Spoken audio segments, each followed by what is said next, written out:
Hello good evening everybody. So we are doing दम series.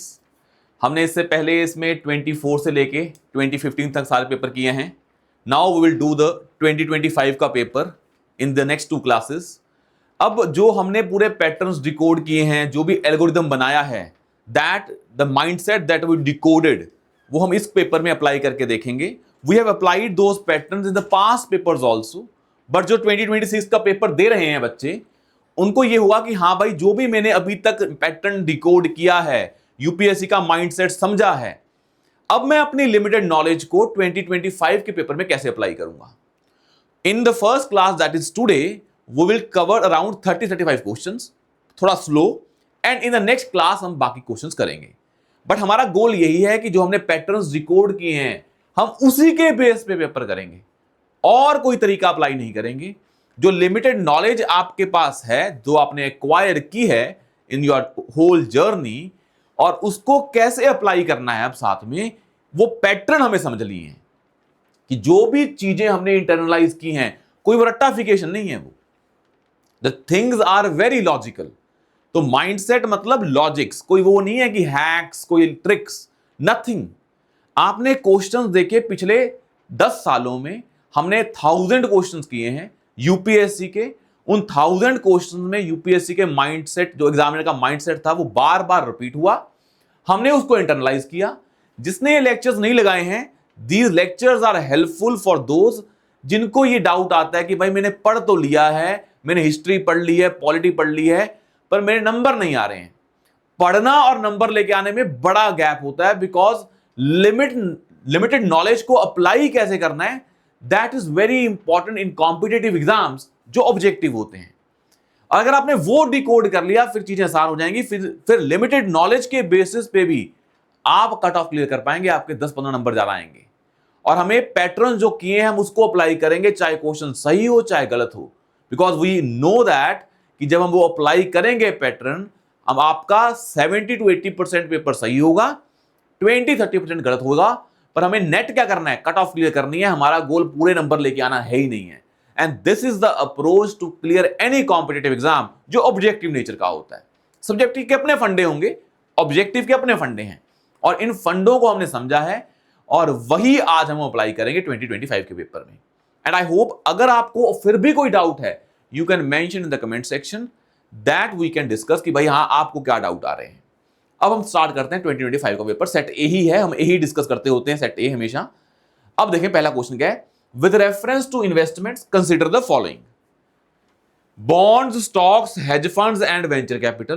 Question है how many, और आपको पहले हमने बता रखा है, जब भी कभी क्वेश्चन सॉल्व करें, हमेशा एक चीज ध्यान में रखें कि आपको पेन का यूज करते रहना है कि क्वेश्चन में क्या लिखा है।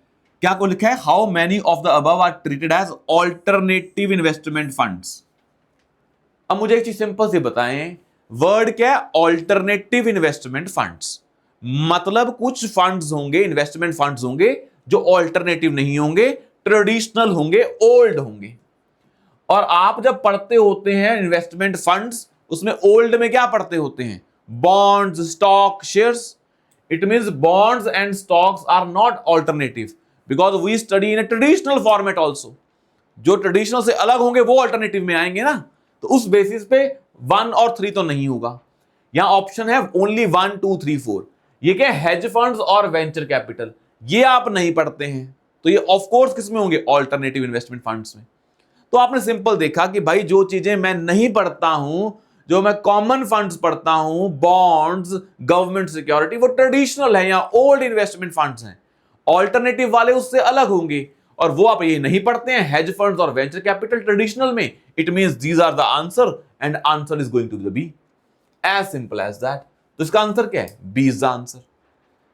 तो ये अप्रोच से हमें करना है पेपर। आपको आता है नॉलेज के बेसिस पे, well and good, but we also know our limitation, because we have limited knowledge. और उसके बेसिस पे आप 25-30 क्वेश्चन कर पाएंगे। अगर पेपर टफ है तो 20-25 कर पाएंगे। तो वो 40-50 नंबर के आगे नंबर जो लेने हैं हमें, 105 या 110, अराउंड 105 जो नंबर लेने हैं, वो 55 नंबर कहां से आएंगे। Those numbers will come when you apply those patterns. और इतना ट्रस्ट होना चाहिए अपने एल्गोरिथम पे, पैटर्न पे, पीवाईक्यू एनालिसिस इतना स्ट्रांग होना चाहिए कि फिर पेपर में जाएंगे तो वहां जाके डाउट नहीं आएगा कि मैं क्या मार्क करूं। फिर आप पैटर्न के बेस पे करके आएंगे, घर वापस आएंगे, डर लगेगा, हाँ लगेगा, पर जितना पीवाईक्यूज बार बार देखे होंगे आपने उतना डर कम लगेगा, बिकॉज फिर आपके इंटरनल फीलिंग आएगी कि भाई मैंने चीजें बहुत बार देख ली हैं और ये गलत नहीं होंगी। दिस इज द ऑब्जेक्टिव इसका है। अब देखिए second question, which of the following are the sources of income for the Reserve Bank of India, कि इनमें से नीचे दी गई जो 5 स्टेटमेंट हैं इनमें कौन कौन सी आरबीआई की सोर्सेज ऑफ इनकम है। अब पढ़ें। पहला है buying and selling government bonds. भाई जब गवर्नमेंट बॉन्ड बेचेगा तो उस पे इंटरेस्ट भी कौन कमाएगा?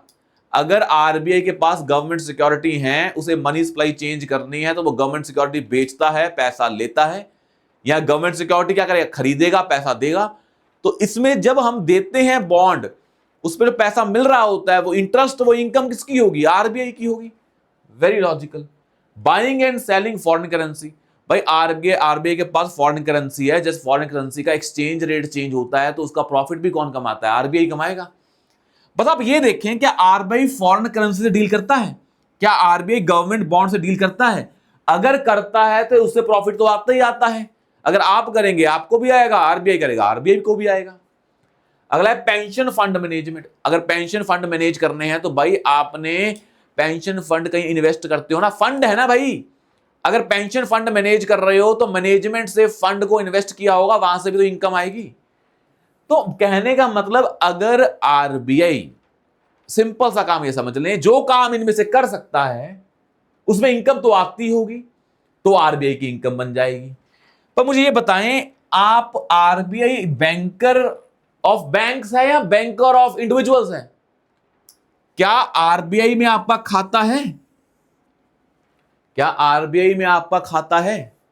क्या आरबीआई से कोई कंपनी लोन ले सकती है? कंपनी लोन लेती है बैंक से, ना कि आरबीआई से। lending to private companies, this is not the function of RBI itself. if this is not the function of RBI, तो इससे जो इनकम आएगी वो आरबीआई की इनकम हो भी नहीं सकती है। 4 इज इनकरेक्ट। ये आपको तभी समझ में आया कि आरबीआई बैंक्स का बैंकर है, गवर्नमेंट का बैंकर है, प्राइवेट कंपनीज का बैंकर नहीं है। उनके लिए तो एसबीआई और आईसीआईसी बैंक्स हैं। तो 4 इज इनकरेक्ट। जैसे 4 काटा आपने, क्या बचा? 1 2 एंड 1 2 5। मतलब आपने देखा पहला सही है, दूसरा सही है, चौथा गलत है। थर्ड देखें, पेंशन फंड मैनेजमेंट। क्या आरबीआई पेंशन फंड को मैनेज करता है? अगर आरबीआई ये करता होगा तभी इसकी इनकम आएगी। तो हमने देखा इससे इनकम तो आती है, पर क्या आरबीआई पेंशन फंड करता है? हमने इस पे लगाया था क्वेश्चन मार्क। हमें इनकम तो आएगी पर पेंशन फंड करता है मैनेज के नहीं। पर फोर्थ को गलत करते ही हमें पता लगा थर्ड भी क्या है? गलत है। थर्ड अपने आप गलत हो गया। बचा क्या? 1 2 या 1 2 एंड 5। तो 1 2 तो पक्का सही है। अब देखते हैं 1 2 5 में से 5 देखते हैं। 5 क्या है? Printing and distributing currency notes.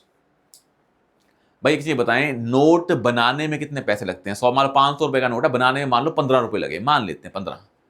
जो 485 रुपए हैं, आरबीआई ने 15 रुपए लगा के बनाया 500 का नोट। उसकी वैल्यू कितनी है? 500, लगे कितने? 15। तो वो भी तो किसकी इनकम है? आरबीआई की इनकम ही आती है ना सर वो। तो ये भी क्या है? डी इज द आंसर, मतलब 5th करेक्ट है। तो आप जब थर्ड पढ़ रहे थे पेंशन फंड मैनेजमेंट, तो आपको समझ में आया कि पेंशन फंड मैनेज करोगे इनकम तो आएगी, पर आपको ये नहीं पता था आरबीआई का काम है कि नहीं है। पर जैसे चौथा देखा आपको पता लग गया कि ये तो पक्का गलत है। थर्ड अपने आप गलत हो गया, 5th हमने लॉजिक से निकाल लिया। आंसर क्या है? डी। और आप ऐसे भी सोचो, इस क्वेश्चंस को इस तरीके से समझने की कोशिश करो। आपको पहले बताया हुआ है, यहां पे 1 है, यहां पे भी 1 है, यहां पे भी 1 है। इट मींस एग्जामिनर 1 को बहुत बार रिपीट कर रहा है। और आप ये देखेंगे, और पहले भी हमने देखा है, जो स्टेटमेंट बार बार ऑप्शंस में रिपीट हो रही हो वो पक्का सही होती है। 2 है, ये कितनी बार रिपीट हुआ है? 3 बार। तो मतलब 1 और 2 तो पक्का ही आंसर का पार्ट है। Because if examiner is repeating certain statement number of times, maximum number of times in the options, it means वो स्टेटमेंट तो पक्का ही सही है। तो हमारा आंसर बता 1 2 तो पक्का ही सही है। 5th हमने निकाल लिया लॉजिक से, तो आंसर क्या आ गया? 1 2 एंड 5। इस तरीके से करना है कि भाई आपकी लिमिटेड नॉलेज है, उसका एप्लीकेशन भी तो करना है। ये नहीं सोचना है कि भाई मुझे पेंशन फंड नहीं पता है, मुझे क्या पता प्राइवेट कंपनी को देती हो। Always apply logic. Your knowledge is important, knowledge is supreme, but that knowledge is limited, and if you use that knowledge to drive logics, then these logics are more important than knowledge itself. तो जब बोलते हैं कि knowledge is the king, static is the king, हाँ भाई बिल्कुल सही बात है, पर उसकी लिमिटेड नॉलेज है ना आपके पास, उसके बेस पे तो कभी प्री क्लियर नहीं होगा।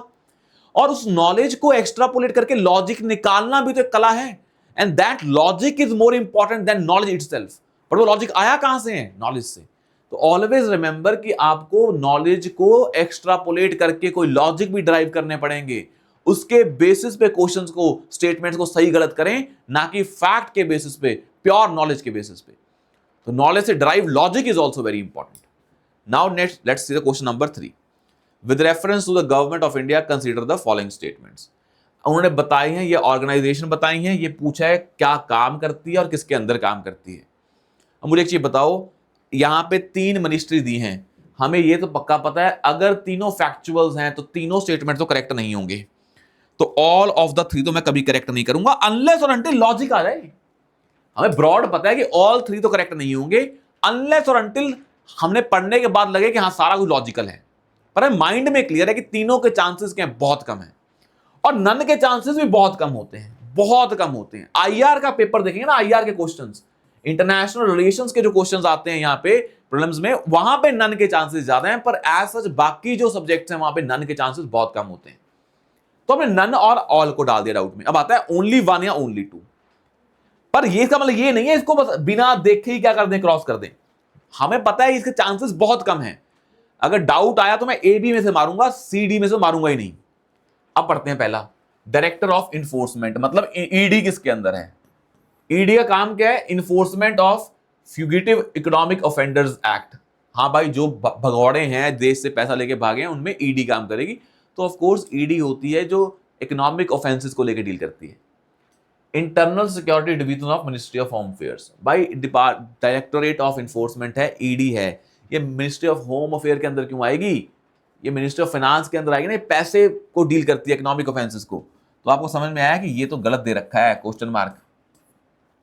Directorate of revenue intelligence enforces provision of customs act, भाई रेवेन्यू की बात है, कस्टम भी रेवेन्यू है और डिपार्टमेंट ऑफ रेवेन्यू भी, सही बात है, इट इज लॉजिकल। और आपने देखा ईडी की बात हो रही है और मिनिस्ट्री ऑफ फाइनेंस कहां पे आती है? यहां पे। अब आपको लगा कि भाई ये चीज मिनिस्ट्री ऑफ फाइनेंस में आनी चाहिए, वो यहां पे लिखी है। अगर ये यहां पे लिखी है इसका मतलब क्या है? ये गलत हो गया है। अगर इसको यहां पे लिखा है तो हमें पता हो ये इंटरचेंज करते होते हैं, करें चाहे ना करें, पर हमें पता है कि अगर इसका आंसर यहां पे लिखा है इसका मतलब क्या है? ये वाला इसका आंसर होगा। चीजें इंटरचेंज की जाती हैं तो हमें लगा 1 3 इंटरचेंज किए हैं, पर ये तो पक्का हो गया आंसर 1 2 3 भी नहीं है, और ये पता लग गया 2 क्या है, सही है। तो आंसर क्या है? ओनली 1 तो पक्का है। अब ओनली 1 पक्का है या ओनली 2? हम क्या लगाएंगे? ये इंटरचेंज किया है, दोनों क्या है? गलत हैं। ये क्या है? सही है। तो आंसर क्या इसके बेसिस पे? ओनली 1। यही होता है जब 3 स्टेटमेंट होती हैं, ये 3 स्टेटमेंट होती है ना, मैच द कॉलम, 3 में से 1 सही होता है उसमें। जब 5 होते हैं तो 3 सही होता है, 6 होते हैं तो 4 सही होता है। आपके पास 6 चीजें दी हुई हैं, पूछा है तो चांसेस उसमें 4 सही होंगे, 5 दिए हैं तो 3 सही होंगे, 3 दिए हैं तो 1 सही होगा। ये पैटर्न्स हमने डिकोड किए हुए हैं पहले, आया समझ में? तो उसके बेसिस पे भी सही है। अब भाई ऐसा हो चाहे ना हो, हमें नहीं पता है कि इंटरचेंज किया है कि नहीं किया है, पर हमें पता है यूपीएससी ऐसे करता है, उसके बेसिस पे ही हम अप्लाई करके आएंगे, फिर चाहे जो मर्जी हो, आंसर सही हो चाहे गलत हो, इसका आंसर है भी ये। It means we have applied those pattern कि जब एक क्वेश्चन का इसका स्टेटमेंट का आंसर यहाँ दिया होता है, इसका मतलब क्या होता है? इसका आंसर ये हो जाता है। हमेशा नहीं होता है, पर हमने पैटर्न डिकोड किया है, हम वही अप्लाई करेंगे। और आपको पता भी लग रहा है कि भाई directorate general of system and data management, ये किसके अंदर है? होम सिक्योरिटी के अंदर। Carrying out big data analytics to assist tax officers for better policy and nabbing tax evaders. Directorate general of systems and data management. अब एक systems and data management की बात हो रही है, अब ये बॉडी मिनिस्ट्री ऑफ फाइनेंस में होगी, रेवेन्यू में। क्या काम है इसका? कि लोग टैक्स एवेड ना करें, उसके लिए बेटर पॉलिसी बनाएं। तो ये काम कौन करेगा? ये मिनिस्ट्री ऑफ फाइनेंस तो नहीं करेगी, डाटा वाला काम कोई और ही करेगा। तो आपने तो ये लॉजिक लगा दिया कि इसका आंसर ये है तो इसका ये होगा, इंटरचेंज की होंगी, ए लगा दिया, बिल्कुल सही लॉजिक है वो। पर आपको पता लग गया इसका भी आंसर क्या है? लॉजिक के वजह से फाइनेंस तो नहीं होना चाहिए, डाटा मैनेजमेंट या जो सिस्टम वाला है कोई और बॉडी होगी जो ये काम करेगा ताकि लोग टैक्स एवेड ना करें। ये मिनिस्ट्री ऑफ फाइनेंस का काम नहीं है, कोई डाटा मैनेजमेंट का काम है, तो आपको समझ में आया कि क्या पता वो मिनिस्ट्री ऑफ होम अफेयर्स कर रही हो, पर हमें पता लगा इंटरचेंज वाला लॉजिक लगाया है, तो आंसर क्या है इसका? A. Next question is question number 4। Question देखें यार, अब आपको पता है कि जो मिनिस्ट्री होती है, जो बॉडी होती है, वो मोस्टली क्या होते हैं? वो गलत होते हैं। पर यहां देखें, the Reserve Bank of India mandates all the listed companies in India to submit a business responsibility and sustainability report, BRSR। भाई कौन सी कंपनी की बात हो रही है? लिस्टेड कंपनीज की। एंड लिस्टेड कंपनीज के लिए स्टॉक मार्केट में कौन सी बॉडी है? सेबी। तो आपको पहले ही डर था कि मैं आरबीआई गलत ना हो, और लॉजिक भी क्या बोल रहा है इसमें? सेबी आएगी, आरबीआई क्यों आएगी लिस्टेड कंपनीज में? तो ये तो वैसे ही गलत हो गया है। और यहां पे है business responsibility and sustainability report in India, company submitting this report. क्या बातें करेगी वो? सस्टेनेबिलिटी की बातें कर रही होगी, मतलब एनवायरमेंट की बातें कर रही होगी। Makes a disclosure in the report that are largely non financial, मतलब ऑफ कोर्स सस्टेनेबिलिटी की बात है, रिस्पॉन्सिबिलिटी की बात है, तो ऑफ कोर्स उसमें कौन सी बातें होंगी? Non financial. या वर्ड है लार्जली। अब largely word is very subjective, largely word is very subjective. ये तो नहीं है लार्जली का मतलब मेजॉरिटी, नहीं, मेजॉरिटी होता है मोर देन 50%, लार्जली मतलब ज्यादा। अब ज्यादा कितना? 10% भी ज्यादा हो सकता है किसी के लिए, किसी के लिए 20 भी ज्यादा हो सकता है। भाई लार्जली का मतलब क्या है? It is very subjective term. तो जब कभी लार्जली वर्ड लिखा हो, it should be interpreted subjectively, और इसको मतलब मेजॉरिटी नहीं होता है, सब्जेक्टिवली मतलब अब इसका मतलब कुछ भी समझ सकते हैं।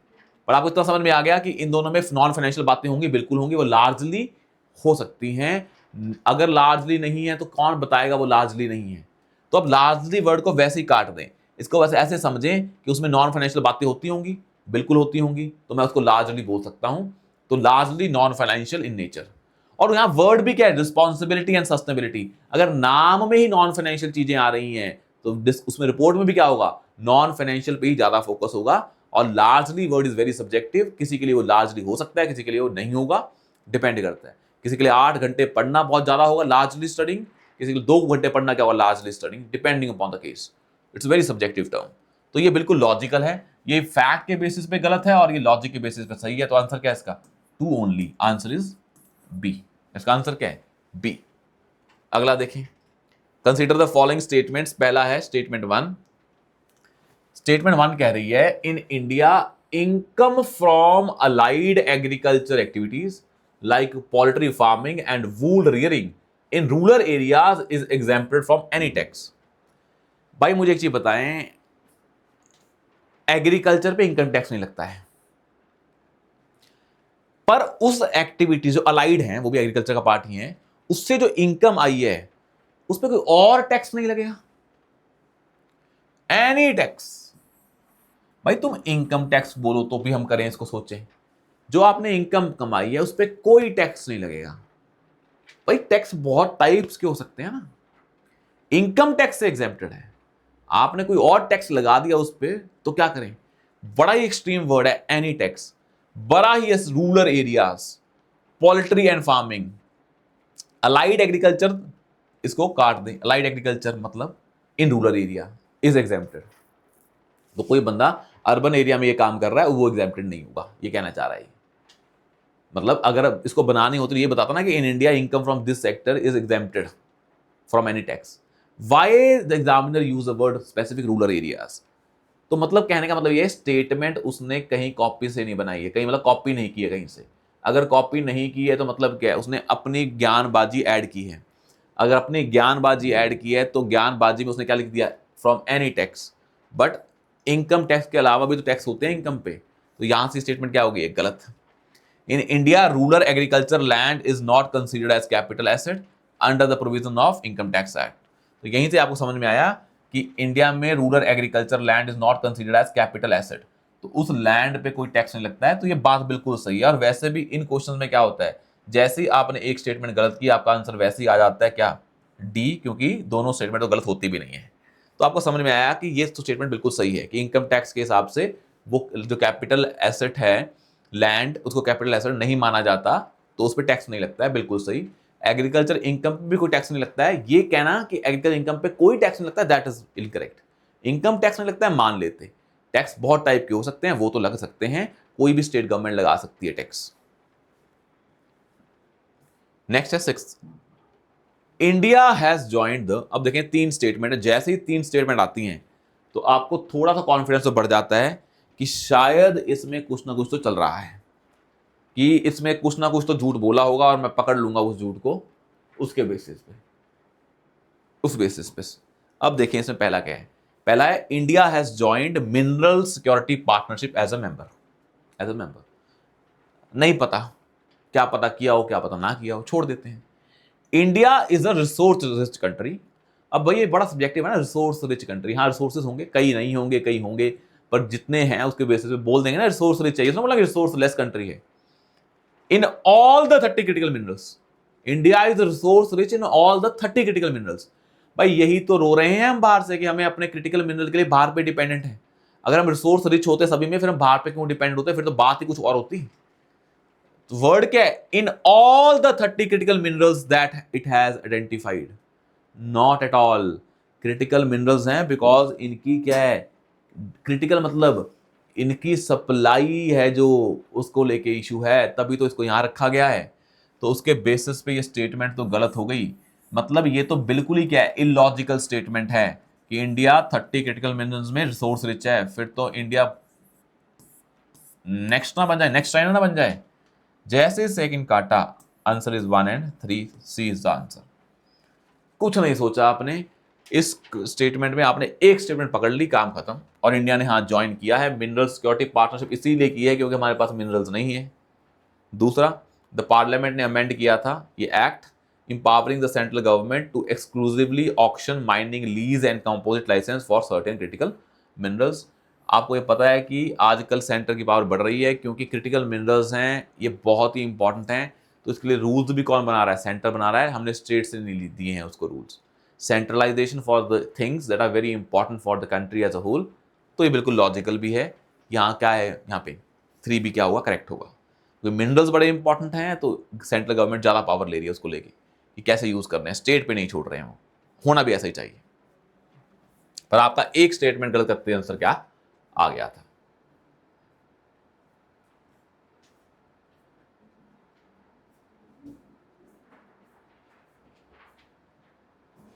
अब ये क्वेश्चन कौन सा है, क्वेश्चन था ये 5th।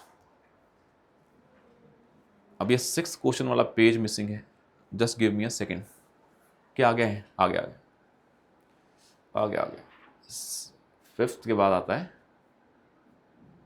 आपने 6th तक कर लिया ना, हमने यहाँ तक, हम 6th तक कर लिया, 7th क्वेश्चन आया, ये वाला क्वेश्चन है 7th।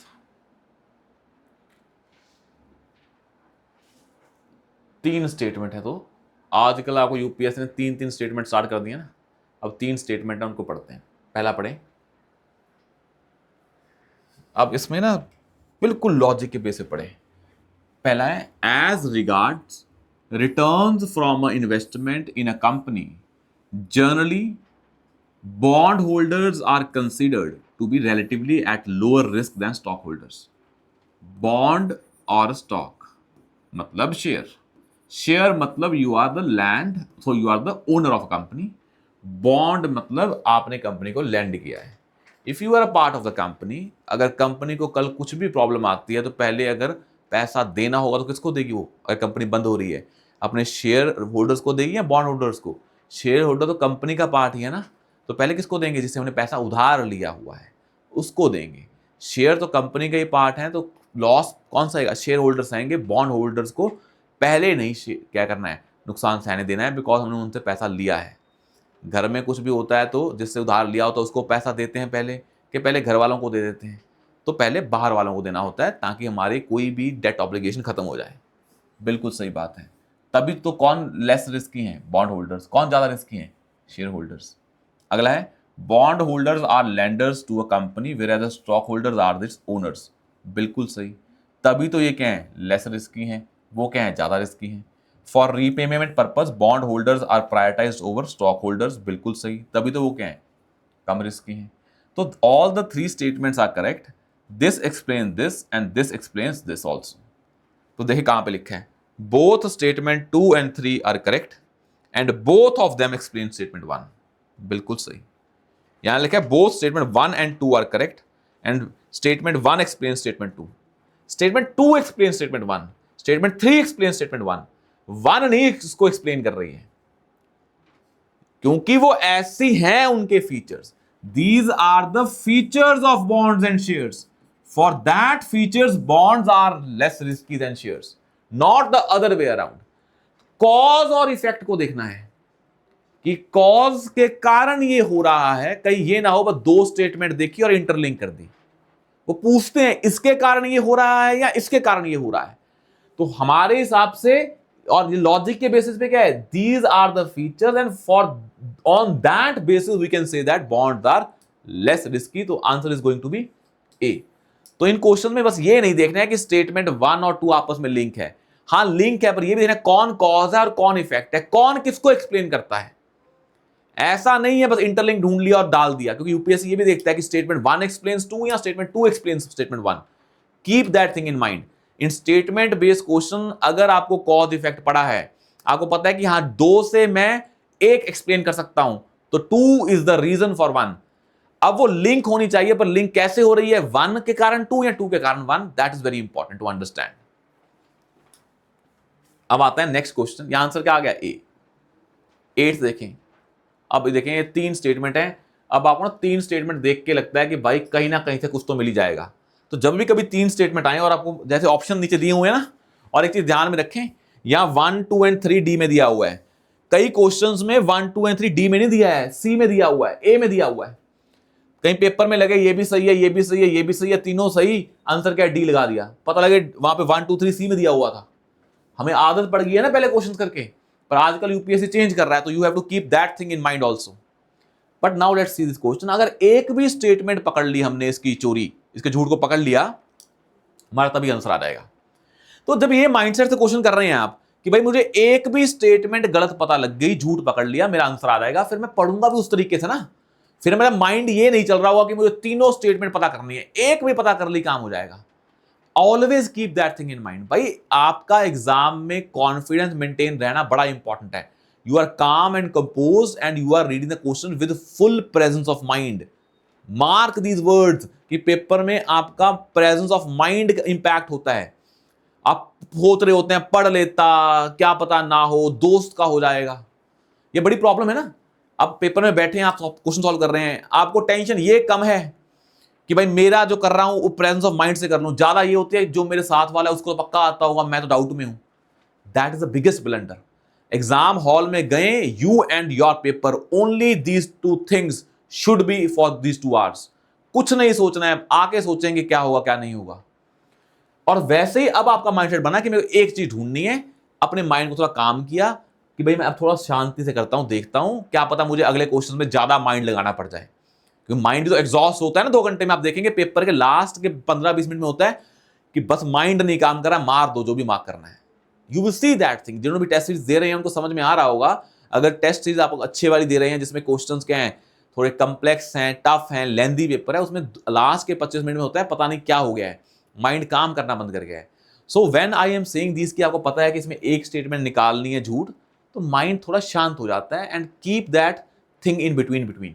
पेपर के बीच बीच में अपने आप को शांत करते रहे. एक क्वेश्चन सही हो गया, उससे एनर्जी आ गई, वो अगला क्वेश्चन में हेल्प करता है. This is the process to clear prelims. अब देखें, India accounts for a very large portion of all equity option contracts traded globally, thus exhibiting a great boom. मतलब दुनिया में इंडिया का share in all equity option trades बहुत large है, very large. अब मैं आपको पहले बता के हटा हूं व्हाट डज दैट मीन. 30% भी वेरी लार्ज है, 20% भी वेरी लार्ज है, 5% भी वेरी लार्ज है. वो डिपेंड करता है कि बाकी कंट्रीज का कितना है. अब ये large word is very subjective, तो मैं इसके बेसिस पे कैसे बोल पाऊं. आपको पता है कि इंडिया में वैसे ही इक्विटी या स्टॉक वाली चीजें क्या हो रही हैं, कॉमन लोग पार्टिसिपेट कर रहे हैं, तो उसका प्रपोर्शन बढ़ ही रहा है. तो उस सेंस में हाँ प्रपोर्शन बड़ा ही होगा. पर लेट्स सी इसको क्वेश्चन मार्क में भी डाल देते हैं, पर सही भी मान लेते हैं ये वर्ड के बेसिस पे. अगला देखते हैं. India stock market has grown rapidly in the recent past, even overtaking Hong Kong at some point of time. हमेशा नहीं, at some point of time. क्या पता ऐसा हो रहा हो, सही मान लेते हैं, because there is a boom in Indian stock market. अगला, there is no regulatory body either to warn the small investors about the risk of options trading or to act as on unregistered financial advisor in this regard. भाई अगर इतना ज्यादा काम हो रहा है, stock market में लोग पार्टिसिपेट कर रहे हैं, अगर पहली दो स्टेटमेंट सही हैं और जो कि सही हैं भी as per logic also, now every single person is participating in stock market, तो कोई रेगुलेटर नहीं होगा उसके लिए। और आपको पता है कि स्मॉल इन्वेस्टर को बचाना बड़ा इंपॉर्टेंट है और ये सेबी काम करता है। There is no regulator for that, it's totally illogical. Stock market के लिए, स्मॉल इन्वेस्टर के लिए रेगुलेटर ही नहीं है, जबकि हम इतने बड़े हो गए हैं इस मार्केट में। थर्ड इज इनकरेक्ट, तो आंसर क्या आया? ए। तो आपने देखा कि थर्ड में क्या है, लॉजिक ही नहीं बैठ रहा है, थर्ड स्टेटमेंट इज इलॉजिकल, तो उसके बेसिस पे आंसर क्या आ गया है? ए इज द आंसर। अब देखते हैं नाइन्थ क्वेश्चन, बड़ा सिंपल है ना ये।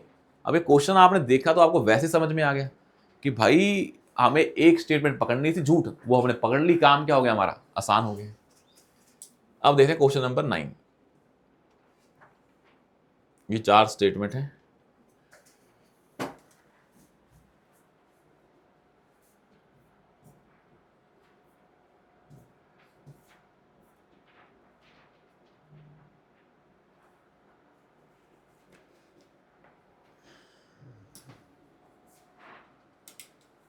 सॉरी, क्वेश्चन नंबर 9 देखते हैं, सॉरी फॉर दैट। अब हम देखते हैं इसमें 9 में क्या पूछा है।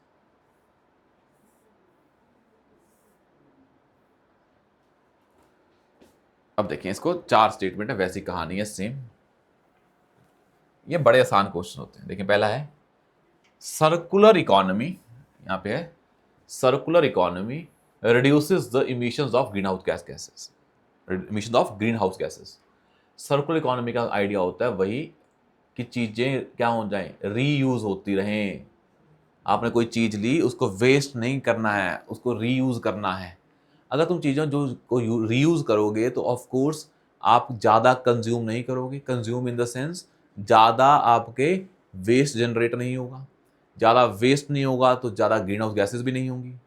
तो जब आपने कोई चीज़ है उसको रीयूज़ कर रहे हो तो उससे ग्रीन हाउस गैसेज क्या होंगी? कमी होंगी ना भाई, ज़्यादा थोड़ा होंगी। उल्टा कर दो भाई, circular economy is positive idea कि आप अपनी चीज़ों को रीयूज़ करते रहो। अगर रीयूज़ करोगे तो आपको रॉ मटेरियल एक्सट्रैक्ट नहीं करना पड़ेगा। अगर रॉ मटेरियल एक्सट्रैक्ट नहीं करोगे तो of course green house gases कम निकलेंगी। तो आपने अपना आईफोन लिया, अब आईफोन आप रीयूज़ कर रहे हो। रीयूज़ का मतलब क्या है? अब इंसान, दूसरा बंदा नया आईफोन बिल्कुल ब्रांड न्यू जो कि पहले एग्जिस्ट में था ही नहीं वो लेगा, तो उसके लिए ग्रीन हाउस गैसेज क्या होंगी? ज़्यादा होंगी ना, क्योंकि उसके लिए आपको मिनरल्स को एक्सट्रैक्ट करना पड़ेगा, पावर लेनी पड़ेगी, तो पावर से निकलेंगे ग्रीन हाउस गैसेज। तो ऑफ कोर्स सर्कुलर इकोनॉमी से ग्रीन हाउस गैसेज कम ही होती होंगी, क्योंकि बड़ा पॉजिटिव आइडिया है, तभी लेके आए होंगे क्योंकि वो ग्रीन हाउस गैसेज को कम कर रहा होगा। बढ़ा रहा होगा तो क्यों लेके आएंगे भाई? और हमें पता है ये इकोनॉमी जो idea circular economy, it's a sustainable idea. अगला है circular economy reduces the use of raw material as input. Of course इससे रॉ मटेरियल क्या हो जाते हैं? कम हो जाते हैं ना। रॉ मटेरियल क्या हो जाते हैं इससे? Reduces the use of raw materials as inputs. तो आपको जब raw materials as inputs reduce ही होंगे, बिकॉज आपको क्या करने हैं? चीजें रीयूज करनी है, तो रॉ मटेरियल्स यूज ही नहीं होंगी। Circular economy reduces wastage. Of course wastage क्या हो जाएगी? कम, बिकॉज जो वेस्ट है उसको आप कहाँ लेके आ रहे हो? प्रोडक्शन प्रोसेस में। तो ये दोनों चीजें ही हैं जो सर्कुलर इकोनॉमी का पार्ट है, और इनके कारण क्या होती है? ग्रीन हाउस गैसेस कम होती हैं, ना कि ग्रीन हाउस गैसेस कम होने के कारण ये होता है। It is because of these two statement what happens is statement 1 happens. तो all the statements are correct, both statement 2 and 3 are correct and both of them explain statement 1। ये पहले भी ये आंसर था, ये भी आंसर यही है, क्योंकि सर्कुलर इकोनॉमी के फीचर्स क्या हैं? ये हैं। उससे इंपैक्ट क्या होता है? ये तो आपको देखना है क्या कॉज है और क्या इंपैक्ट है, ऐसे नहीं लिंक करना है। क्योंकि यहां पे देखें, both statement 2 and 3 are correct but only one of them explains one, नहीं, बोथ एक्सप्लेन्स वन।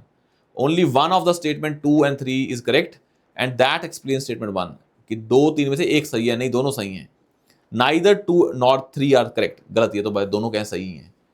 तो सिंपल इस बेसिस पे निकाल देंगे। 9th का आंसर क्या होगा? ए। बस याद रखना कॉज एंड इंपैक्ट, ये वो याद रखने हैं, उससे काम हो जाता है।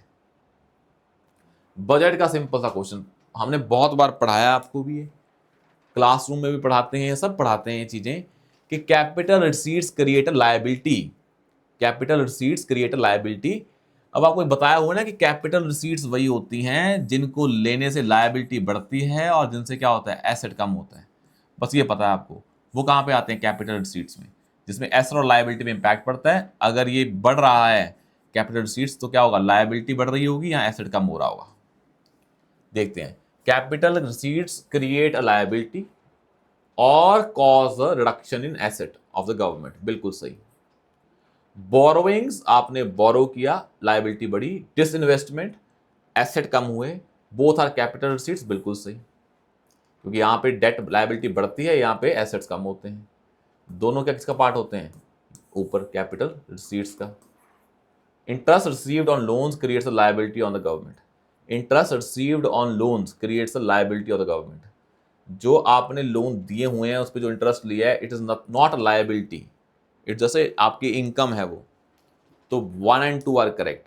अब 1 2 करेक्ट है तो आंसर क्या बता? 1 2 या 1 2 3, तो आंसर क्या है इसका? 1 and 2, because 3 is not a kind of a capital receipt, because आपने इंटरेस्ट लिया है and interest is not a part of capital, it is revenue receipts में आता है ये, और इससे कोई लायबिलिटी क्रिएट नहीं होती है, बिकॉज रेवेन्यू रिसीट्स में कोई लायबिलिटी पे इंपैक्ट नहीं पड़ता है, ना ही किसी एसेट पे इंपैक्ट पड़ता है। अगर एसेट और लायबिलिटी पे इंपैक्ट पड़ रहा है, it means you are talking about not revenue receipts but capital receipts.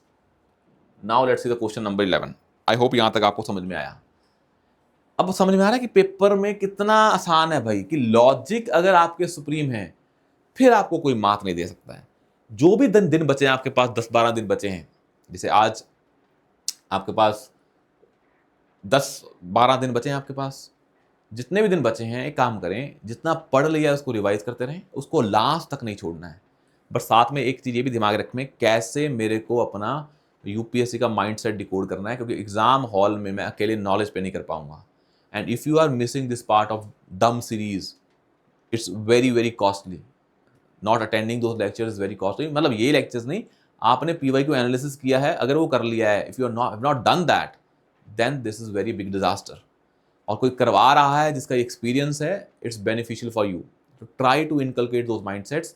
अगर आपने अभी नहीं भी किया है, you have still have 10 days, go through PYQs. आपको इतना ज़्यादा इनलाइटनमेंट मिलेगी पेपर को लेके कि भाई मैं पहले क्यों नहीं कर रहा था ये। अब देखिए question number that is 11, Raja Ram Mohan Roy पे है।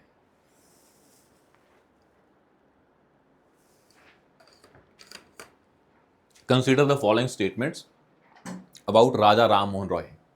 पहला है, he possessed great love and respect for traditional philosophical systems of the East. मैं मुझे एक चीज बताएं, राजा राम मोहन रॉय इंडिया के हैं, इंडिया भी ईस्ट वाले वही हो गए हैं, तो राजा राम मोहन रॉय को क्या इंडिया के फिलोसफी में विश्वास नहीं था? हमें पता है ना, वेदांत फिलोसफी थी उनकी। मैं कह रहा हूँ तो नॉलेज के बेस पे हो गया कि वेदांता की फिलोसफी को मानते थे, वो इंडियन फिलोसफी है, तो उनको अट्रैक्शन था इंडियन फिलोसफी है ईस्ट की फिलोसफी में। But he possessed great love. Possessed का मतलब क्या है? He possessed great love. भाई ये वर्ड ना बड़े ही सब्जेक्टिव है, कि उनको थोड़ा बहुत भी लगाव था ईस्ट की तरफ। और भाई कोई इंसान इतना बड़ा है, कभी वो बायस होता है? अगर ये बड़े इंसान है, father of Indian Renaissance, then he must have learn from east also and west also, क्योंकि knowledge is everywhere. There are good thing about something, there are bad thing about something, you have to gain good thing from all the resources. Bhagavad Gita बोलती है ना, let the gyan come from all the sides. तो जो भी बड़ा इंसान है sir, अगर आप भी आज इवॉल्व हो रहे हैं, तो you must be accepting the positives from all the philosophies of life. फिर आप हर बंदे की सुनते हैं, बड़े की भी छोटे की भी, कहीं से भी ज्ञान आ सकता है। तो उसी सेंस में राजा राम मोहन को ये बोलना कि नहीं नहीं वो ईस्ट की नॉलेज की तरफ अट्रैक्टेड नहीं थे, ये बहुत ही इलॉजिकल स्टेटमेंट है। और राजा राम मोहन रॉय पे सारे आज जो भी आएंगे स्टेटमेंट पॉजिटिव ही आएंगे, बड़ी इंपॉर्टेंट पर्सनैलिटी हैं। He desired his countrymen to accept the rational and scientific approach and principle of human dignity and social equality of men and women.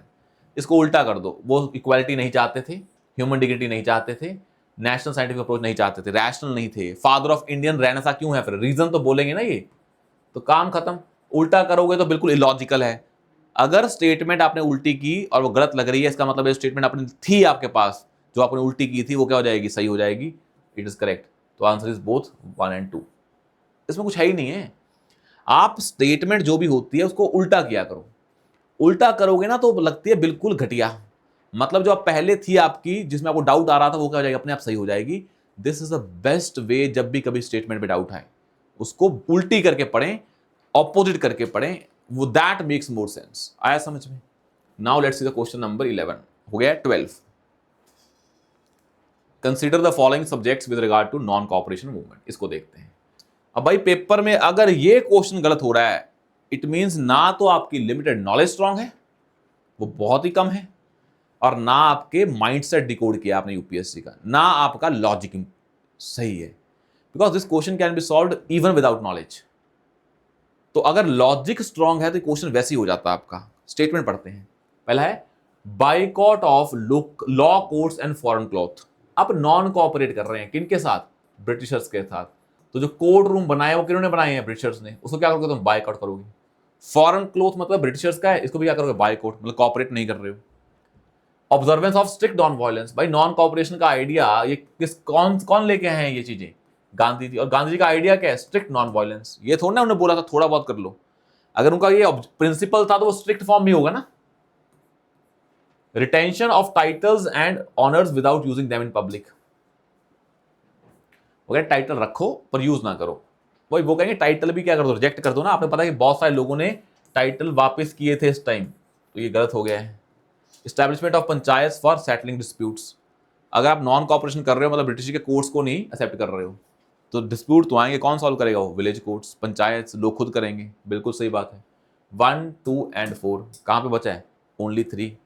All correct नहीं है। और आपको पता है ऐसे 4 स्टेटमेंट, चारों तो करेक्ट वैसे भी नहीं होती हैं, तो आ कौन सा रहा है? ओनली 3। बड़ा इंपॉर्टेंट है। और आपको पहले बता रखा है अगर 6 स्टेटमेंट आती हैं तो उनमें से 4 सही होने के चांसेस क्या होते हैं? ज़्यादा होते हैं। ये बड़ा इंपॉर्टेंट है, ये बड़ा इंपॉर्टेंट है। आगे आगे देखेंगे इसको। Irrigation device called araghatta. अब ये क्वेश्चन PYQ है, अभी थोड़ी देर पहले पढ़ा था हमने कुछ लेक्चर्स पहले। क्या था ये? वो व्हील था इरिगेशन के लिए। A large wheel with earthen pots tied to the outer ends of its spokes. वही था ना व्हील। व्हील के स्पोक्स पे क्या लगे हुए थे? आपके अर्दन पोर्ट्स। उसको घुमाते थे, पानी लेके आते, इरिगेशन के लिए होता था। मतलब आप नीचे से, मतलब पानी आ रहा है उन बाल्टियों में, बाल्टियों से कहा जा रहा है आपके इरिगेशन के लिए जा रहा है। ये आपने इमेज भी देखी हुई है, एनसीईआरटी में बनी हुई है, पर हमने ये पहले PYQ किया हुआ है। पर अगर मैं PYQ नहीं पढ़ा, मान लो मेरा स्किप हो गया, फिर मैं कैसे लगाऊं अराघाटा इन 4 ऑप्शन में से? तो बेस्ट क्या होता है? आप मुझे एक चीज़ बताएं, सभी में कॉमन कॉमन वर्ड ढूंढने कौन से हैं? पहला कॉमन वर्ड क्या है? वाटर। Water bag. एक है large wheel, large wheel, large water wheel. उसके बाद है अर्दन पोर्ट्स, अर्दन पोर्ट्स। उसके बाद है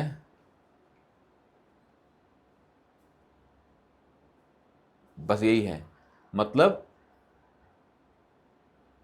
आप देखें earthen ports, earthen port, wheel और वाटर बैग। अब इसमें देखेंगे ना आप, एक चीज देखें बड़ी कॉमन सी। अर्दन पोर्ट आ रहा है 2 बार, 2 बार आया है ये। इसका मतलब क्या है? ये बार बार रिपीट हो रहा है, ये बार बार रिपीट हो रहा है।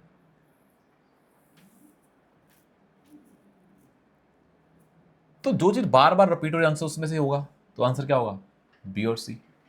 तो आपको बताया कि अगर कोई चीज बार बार रिपीट हुई है इसका मतलब क्या है? आंसर उसी में से एक है। अब मुझे एक चीज बताएं, एग्जामिनर ने ये लिखा word a large earthen pot driven by bullocks. ठीक है, a large wheel with earthen pots tied to the outer ends of its spokes. अगर उसको ये बनाना आसान है एग्जामिनर को, या ये बनाना आसान है, मतलब जो उसने इन दोनों में से गलत करनी है, हमें पता लग गया आंसर इन दोनों में से एक है। जो गलत करनी है तो ये स्टेटमेंट बना के गलत करेगा या ये बना के गलत करेगा? कौन सी बनानी आसान है? ये बनानी आसान है। तो गलत करना कौन सा आसान है? ये आसान है। तो ये क्या हो जाएगा? गलत। और ये गलत बनाना बहुत मुश्किल है, मतलब उसने कॉपी किया होगा, मतलब क्या होगा? ये सही होगा। तो ये क्या बन जाएगा? कॉपी किया होगा, ये क्या बन जाएगा? राइट। तो आंसर क्या है? Answer is going to be B. इसका आंसर है भी क्या? बी। तो जो भी आपकी स्टेटमेंट्स हैं जिसमें उसमें जो बहुत उसमें जो की आइडियाज बहुत बार रिपीट हो रहे हैं, उन्हीं में से आंसर होता है। Rest you apply the thing कि भाई ये लिखा ही क्यों है, क्योंकि जो चीज़ें गलत की जाती हैं वो बहुत आसान होती हैं और जो सही होती हैं वो बहुत ही यूनिक होती हैं। ये बड़ा इंपॉर्टेंट पैटर्न हमने पहले डिकोड किया हुआ है। Next is question number 14। Who among the following rulers in ancient India had assumed the titles Matavilasa, Vichitra Chita, and Gunbhara? Who among the following rulers in ancient India had assumed the titles Matvilasa, Vichitrachit and Gunbhara? गुना गुण से भरा हुआ है। गुण भरा मतलब the one who is filled with the gunas, positives. अब ये चार नाम हैं, मुझे एक चीज बताएं, जब भी कभी एग्जाम में आपको नाम दिखते हैं, इनमें से कॉमन नाम कौन से हैं? इनमें से पहले बताएं, इनमें से कोई ऐसा नाम है, एक नाम जो बिल्कुल ही अलग हो, जो आपने कभी ना सुना हो? एक नाम नहीं है। ये सुना हुआ है, ये सुना हुआ है, ये आपने नहीं सुनते, कॉमन नाम नहीं है, मतलब सुनते तो होंगे, पढ़ते हैं तो, सीमा विष्णु एंड सीमा वर्मन। अब इनमें से दो कॉमन नाम है, ए और सी, बाकी जो बी और डी हैं ये दोनों ही क्या है, लेस कॉमन है। तो जब कभी चार ऑप्शंस हों, उनमें से दो कॉमन हो और दो लेस कॉमन हो, we have seen that before also, उनमें से अंतर कौन सा होता है? जो कॉमन होते हैं उनमें से एक होगा। आप कुछ भी माराते, चाहे महेंद्र वर्मन चाहे नरस वर्मन, आपका मन था कि आप कुछ भी मार दें। अब आंसर क्या है? महेंद्र वर्मन 1, नरसिम्हा वर्मन 1। ये 1 क्यों लिखा है? क्योंकि बड़ा स्पेसिफिक हो रहा है एग्जामिनर। जब एग्जामिनर स्पेसिफिक हो रहा होता है तो उसका मतलब क्या है? वो ऑप्शन को सही करना चाह रहा होता है। जो ऑप्शन गलत होती है उसमें एग्जामिनर ज्यादा स्पेसिफिक तो होता भी नहीं है। तो उस सेंस में अगर आप देखेंगे तो 14 में कुछ भी आंसर लगाए आते आप, चाहे ए चाहे सी, पर एक चीज बड़ी इंपॉर्टेंट है, इसका आंसर महेंद्र वर्मन ज्यादा कॉमन है या नरस वर्मन? तो महेंद्र वर्मन एक इंपॉर्टेंट है, तो ए लगाते, सी लगाते तो भी चलता, पर आंसर ए या सी में से एक ही था। आंसर इसका क्या है? ए है। पर एटलीस्ट आप 50-50 में तो पहुंच जाते। You have to choose between A and C. कहां से पहुंचा? अगर चार स्टेटमेंट्स हैं, उनमें दो कॉमन नाम है और दो अनकॉमन, तो आंसर क्या होगा? कॉमन में से एक होगा, वो आपकी है, आपको कौन सा ज्यादा अच्छा लगता है वो लगा दें। आंसर क्या इसका? महेंद्र वर्मन। अब नेक्स्ट देखें question number 15। Fahien the Chinese pilgrim travel to India during the reign of. सारे गुप्ता हैं, स्कंद कुमार, समुद्र चंद्र। अब ये सारे नाम सुने हुए हैं। जब चार ऑप्शन हो, चारों नाम सुने हों, फिर कौन सा लगाओगे? चारों में से जो सबसे ज्यादा फेमस है वो कौन सा है? चंद्रगुप्त। तो आंसर क्या है इसका? बी। बड़े इंपॉर्टेंट हैं। अगर चार ऑप्शन स्टेटमेंट्स हैं, दो कॉमन है दो अनकॉमन है, आंसर कॉमन में से होगा। अगर चारों के चारों कॉमन है, उनमें से सबसे जो ज्यादा कॉमन होगा, फेमस होगा, वो टाक मार्क करेंगे। आंसर क्या इसका? चंद्रगुप्त है भी। आंसर क्या इसका? Chandragupta. these are the patterns that we decode। अगर चार ऑप्शंस हैं, तीन बड़े कॉमन है और एक कभी सुना ही नहीं है, कभी सुन भी नहीं सकते हो जिंदगी में, तो आंसर क्या होगा? जो कभी सुना नहीं है। बिकॉज वो आया कैसे उसके पास?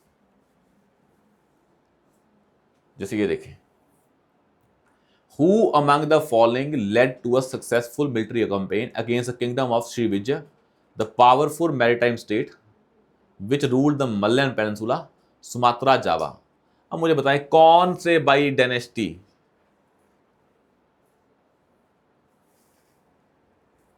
बहुत नीचे गई थी? मतलब कौन सी डायनेस्टी साउथ ईस्ट एशिया में गई थी? साफ पता है आपको, चोला। साफ पता चोला। यहाँ पे क्या? राष्ट्रकूटा, ककतिया, चोला एंड होशाला। कौन सी गई थी? जो मलया पेनिनसुला, सुमात्रा, जावा तक पहुंच गई थी, नेबरिंग आइलैंड तक, वो चोला थी। और आपको ये भी पता है, अगर सारे नाम सुने हुए हैं, राष्ट्रकूटा, ककतियास, चोलास एंड होशालास, तो उनमें से सबसे फेमस कौन सा है जो यूपीएससी थीम पूछती है, वो कौन सा है? चोलास। तो आंसर क्या है इसका? सी। वैसे भी पता है कि ये किससे लिंक है चीजें। चोलास थे जो साउथ ईस्ट एशिया में चले गए थे, और चोलास चारों में से इंपॉर्टेंट है। राष्ट्रकूटा, होयसालास, ककतिया में से कौन इंपॉर्टेंट है? चोलास में से चोला। तो उसका आंसर है भी क्या? चोला। तो अगर चारों कॉमन हो, उनमें से क्या सबसे ज्यादा इंपॉर्टेंट कौन सा है? अगर विजयनगर है तो वो इंपॉर्टेंट है, चोलाज इंपॉर्टेंट है, अशोक इंपॉर्टेंट है, चंद्रगुप्त इंपॉर्टेंट है, तो अशोक इंपॉर्टेंट है, औरंगजेब इंपॉर्टेंट है, अकबर इंपॉर्टेंट है। तो जो भी कॉमन नाम है, फेमस नाम है, उनका आंसर होता है। अगर चारों के हैं कॉमन है, उनमें सबसे ज्यादा फेमस कौन सा है वो देखते हैं। अब with reference to ancient India, Asmaka, ये सारे ना वो दे रखे हैं हमें, जो महाजनपद हैं, अवंती, कोशाला, कंबोजा, अस्मका। अब रिवर्स पूछे हैं, कौन सा रिवर आसपास है? नहीं आता होगा, ये गारंटी है। ये जिसने पेपर दिया होगा, इनफैक्ट आने के बाद भी नहीं आता होगा ये। This question has to be skipped at any cost. छोड़ना ही नहीं था ये क्वेश्चन। ऊपर से ओनली 1 2 3 4 है इसमें, तो ये क्वेश्चन छोड़ने वाला क्वेश्चन है, ये करना था ही नहीं है आपको। तो जाके देखें, अब आपके मन में है तो जाके सभी महाजनपद के रिवर देखें, पर it's a tough exercise, so this question has to be skipped. Answer is only 2 is the answer, B is the answer. घर पे जाके चेक करना और देखना भाई कौन से सही हैं, क्योंकि PYQ में आया हुआ है। अगली बार अगर इन चारों पे आता है महाजनपद पे तो थोड़ा बहुत आइडिया हो। और ये महाजनपद वैसे ही बड़े इंपॉर्टेंट हैं कि Kamboja, Avanti, Kushala and Asmaka are the very famous mahajanapadas. इनके बारे में थोड़ा और पढ़ लें, क्योंकि ये न्यूज़ में अब पेपर में आ रखे हैं PYQs में, तो और ज़्यादा इंपॉर्टेंट है। 18 देखते हैं, तो करने वाला क्वेश्चन नहीं था। The first Gandhar Mahavidyalaya, a music training school, was set up in 1901 by Vishnu Digambar Paluskar in, कराएं इसका आंसर, तुम्हें समझ में आता है तो इसका कराएं, इसका आंसर क्या हुआ? गंधारा महाविद्यालय। मुझे एक चीज बता दें, बस एक चीज बता दें, गंधारा महाविद्यालय, गंधारा है कहां पे? मथुरा गंधारा। गंधारा इंडिया के किस साइड पे था? नॉर्थ वेस्ट की साइड पे। तो क्या दिल्ली, ग्वालियर, उज्जैन नॉर्थ वेस्ट में है? नहीं। कौन नॉर्थ वेस्ट में है? लाहौर। तो आंसर क्या है इसका? लाहौर। तो आपने इस बेसिस पे निकाला कि भाई मुझे गंधारा महाविद्यालय बनाना है, गंधर्व महाविद्यालय। यहाँ पे गंधर्व मतलब गंधार से लिंक है, गंधार्व। तो वर्ड कहाँ से आ रहा है? गंधर्व, गंधार से। और गंधारा कहाँ पे है? North west of India. और कौन सा बचा है नॉर्थ वेस्ट में? लाहौर। ये तो सेंट्रल इंडिया के हैं और ये तो नॉर्थ इंडिया है। नॉर्थ वेस्ट कौन सा है? गंधर्व महाविद्यालय या गंधार। तो वर्ड एसोसिएशन किया और मार दिया। सही हो गलत हो मैटर ही नहीं करता है, सही है, पर इतना तो करना पड़ेगा भाई। आपको नंबर 140 नहीं लेने हैं, 105 आ गए ना इस पेपर में, काम बन गया है। कट ऑफ कितनी थी इसमें? 100 से कम ही थी, काम बन जाएगा आपका। इनफैक्ट अगर आप 2025 की कट ऑफ देखें और जो हम पेपर कर रहे हैं इसको समझने की कोशिश करें तो आपको समझ में आएगा कि इतनी बड़ी चीज़ है नहीं है। आपको रिस्क टेकिंग जितनी ज़्यादा होगी उतने ज़्यादा नंबर आएंगे। तो 92 कट ऑफ गई है आपकी और हम कह रहे हैं 105 आ गए तो काम बन जाएगा। बिल्कुल सही बात है भाई, आपके 13-14 नंबर ज़्यादा आ गए, 10-15 नंबर ज़्यादा आ गए, काम खत्म। पर ये आ कब रहा है? आप देखेंगे जितना ज़्यादा रिस्क लेंगे ना और जितने ज़्यादा आपके लॉजिक स्ट्रांग होते रहेंगे, जितने आपके लॉजिक ज़्यादा स्ट्रांग हैं, अगर पैटर्न आपने डिकोड कर लिया, फिर जितने ज़्यादा क्वेश्चन करेंगे उससे नंबर ज़्यादा बढ़ेंगे। जो पैटर्न डिकोड नहीं करते हैं फिर वो ज़्यादा क्वेश्चन करने पे नेगेटिव ज़्यादा लेते हैं, तो उनका अलग पैटर्न होता है। तो आप डम सीरीज के माइंडसेट को डिकोड करें। आपका अभी भी टाइम है, 30-35 लेक्चर हैं, फास्ट करेंगे, एक दिन का काम है ये। एक दिन में पूरे देख लें, 2 दिन में देख लें, पर बार बार पेपर देख लें लास्ट तक। लास्ट पेपर में जाने से पहले भी PYQ देख के जाएं ताकि आपका माइंडसेट वैसा बन जाए। अगला देखें, अब नेक्स्ट क्या है? 19, question number 19। Ashokan inscription suggest that the Pradeshika, Rajuka and Yukta were important officers at, and I told you couple of times. मुझे एक चीज बताएं, कौन से दो स्टेटमेंट्स आर सिमिलर साउंडिंग या सिमिलर हैं बिल्कुल, वो कौन से हैं? विलेज लेवल और डिस्ट्रिक्ट लेवल। यहां पे लिखा है provincial level administration, level of central administration. अब भाई आपने सोचा ये दोनों सिमिलर साउंडिंग है, प्रदेशिका, राजुका एंड युक्ता की बात हो रही है। अशोकन इंस्क्रिप्शन सजेस्ट दैट, ये कहां पे हैं? अब अशोकन इंस्क्रिप्शन किसकी बात करेंगे? विलेज लेवल एडमिनिस्ट्रेशन या डिस्ट्रिक्ट लेवल एडमिनिस्ट्रेशन की बात करेंगे? अगर करनी होगी दोनों में से तो अशोका ऊपर बड़ी बातें कर रहा होगा डिस्ट्रिक्ट के बारे में। और दूसरा यहाँ वर्ड क्या है? प्रदेश। प्रदेश मतलब प्रदेश इज अ विलेज लेवल पे वर्ड क्या होता है? ग्राम भोज का। और प्रदेश विलेज से बड़ा होता है तो कौन सा होगा? बी होगा। तो आपने बी लगा दिया। पर हमने क्या सोचा इसमें कि दो सिमिलर साउंडिंग स्टेटमेंट कौन सी हैं? District level and village level. यहां पे लिख देते ना प्रोविंशियल लेवल एडमिनिस्ट्रेशन, क्यों नहीं लिखा है भाई? क्योंकि आपने कॉपी पेस्ट किया है ये दोनों वर्ड्स। और प्रदेश का बेटर वर्ड कौन सा है? डिस्ट्रिक्ट बड़ा होता है, प्रदेश को लिंक, डिस्ट्रिक्ट को प्रदेश से लिंक कर पाएंगे, विलेज को प्रदेश से लिंक करेंगे? ऑफ कोर्स डिस्ट्रिक्ट को करेंगे। आप ये भी सोच सकते हैं प्रदेश मतलब स्टेट मतलब प्रोविंशियल, ये भी कर देते, सी भी लगा सकते थे, पर कोई दिक्कत नहीं है भाई। सी लगा के आए, आप बी लगा के आए, आपका मर्जी है। पैटर्न के बेसिस पे किया है। प्रदेशिका का मतलब स्टेट भी निकल सकता है, वो भी लगा सकते हैं। वो लॉजिक भी बनता है, दोनों बनते हैं, जो दिमाग में आता है वो लगाएंगे, क्योंकि हमें सारे क्वेश्चन सही नहीं करने हैं। And I told you in this series कि क्वेश्चन कहाँ कहाँ पे गलत होंगे ये भी इंपॉर्टेंट है। अगर मैं आपको सिर्फ ये दिखा के चला जाऊँ कि यहाँ पे सही होंगे और गलत ना दिखाऊं, that will be the biggest injustice to you, तो वो तो नहीं करना है। अब देखिए नॉन कोऑपरेशन मूवमेंट पूछा है, consider the following statements in respect of non cooperation movement, इस पे पूछा है। पहला है the Congress declared the attainment of swaraj by all legitimate and peaceful means to its objective. भाई नॉन कोऑपरेशन का मतलब जो ये था, गांधी जी लेके आए थे, इसका गोल क्या था, हम क्या लेके आएंगे, स्वराज। स्वराज मतलब हम इंडिपेंडेंस लेके आएंगे, स्वराज का मतलब क्या, बड़ा वेग टर्म है। तो इसका गोल क्या था, हमें क्या चाहिए था, स्वराज ही चाहिए था। यही तो 1906 का गोल था, स्वराज लेके आएंगे। ये गांधी जी बोले थे हम क्या लेके आएंगे, स्वराज लेके आएंगे। It was to be implemented in stages with civil disobedience and non-payment of taxes for the next stage only if Swaraj did not come within year and if the government resorted to depression। तो अगर एक साल में हमें स्वराज नहीं मिला तो हम क्या करेंगे, सिविल डिसोबीडियंस करेंगे। और आप पढ़ते होते हैं कि गांधी जी के आइडिया थे जो नॉन कॉपरेशन का, सिविल डिसोबीडियंस का और क्विट इंडिया मूवमेंट का, ये बड़े प्लान्ड आइडिया थे। तो गांधी ने ये भी प्लान किया होगा कि नॉन कॉपरेशन ना हुआ तो क्या करेंगे। ये एक ऐसे बड़े लीडर से एक्सपेक्ट करना बड़ा ही लॉजिकल है कि गांधी जी ने नॉन कॉपरेशन बोला और बोला बाद में पता नहीं क्या करेंगे। उनका प्लान था, सब कुछ प्री प्लान था। He had the vision in mind. तो गांधी जी के आइडिया एज अ पर्सनैलिटी के बेसिस पे ये सही होना चाहिए, और ये तो सही है ही है। तो आंसर क्या हो जाएगा, सी। सी इज द आंसर। ऐसे सोचें, ऐसे ना सोचें क्या पता उन्होंने ना बोला हो एक साल। Always think in the form of logic. Logics are supreme. Next is 21. Consider the following countries. How many of above the countries are the North Atlantic Treaty Organization? अब मुझे एक चीज बता दो भाई, ये क्वेश्चन किसको आता हुआ, किसी को नहीं आता हुआ। अब मैंने आपको पहले भी एक चीज बताई थी बहुत बार कि भाई ये पता करना कि कौन से क्वेश्चंस किसी को नहीं आते हैं, एक्सेप्शन छोड़ दें दो चार की, मतलब कौन से क्वेश्चंस डुएबल नहीं है और कौन से क्वेश्चंस आपकी कट ऑफ डिसाइड नहीं करेंगे। If in exam hall you know that, तो ये जो क्वेश्चन अगर आप छोड़ भी रहे होंगे तो आपको हंसी आ रही होगी कि भाई ये किसी को नहीं आता है, एग्जामिनर ने dot ball they the, let's miss that ball, do not spend time on this ball. अगर आपने सोचा सभी को आता होगा, मेरे को ही नहीं आता है, तो माइंडसेट सोचो कैसा होगा आपका। And mindset is the important thing in exam hall. अगर आप में कॉन्फिडेंस नहीं है एग्जाम हॉल में 2 घंटे में, then you can't do anything, then your knowledge will not come out, you will have self doubts, your logic will become weak. Logics become strong when you are calm and composed, and calmness and composedness comes when you are confident. So ये चीजें ध्यान में रखनी है आपको। अब ये हमने बताया हुआ है, अगर 6 स्टेटमेंट होती हैं, अगर नहीं आ रहा हो सिंपल मैथ की प्रोबेबिलिटी के बेसिस पे, क्या होगा इसका answer, only 4।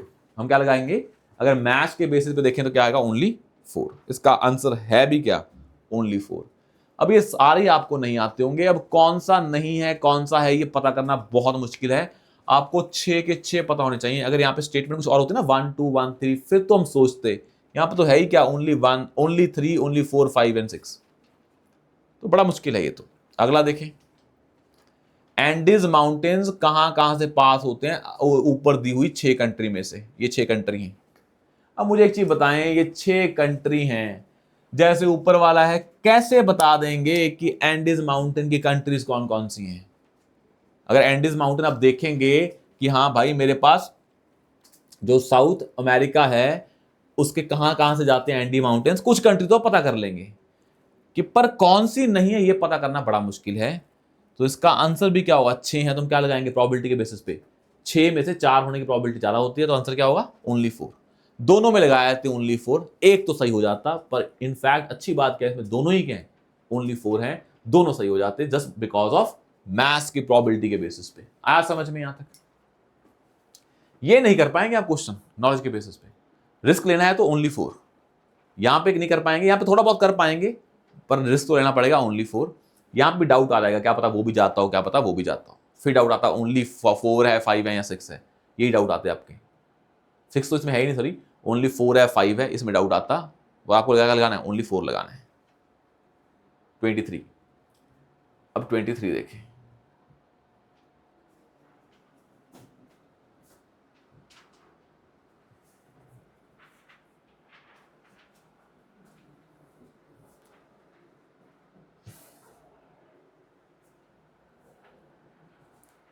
Just give me a second. 23 में है ना, आप पढ़ते हो ना कि कौन कौन सी लेक इक्वेटर से पास होती है, आप एक ही पढ़ते होते हैं भाई, कौन से वाली, लेक विक्टोरिया। कभी आपने कोई और पढ़ी है? क्योंकि आपको पता ना कि एक लेक है जो इक्वेटर से ऐसे क्रॉस करती है, आपने कभी और पढ़ी है भाई? और होती तो पढ़ लेते ना।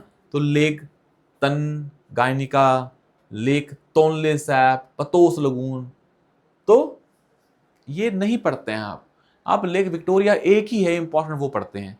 अगर सच में वहां से कोई और लेक जा रही होती तो वो क्यों ना पढ़ते आप?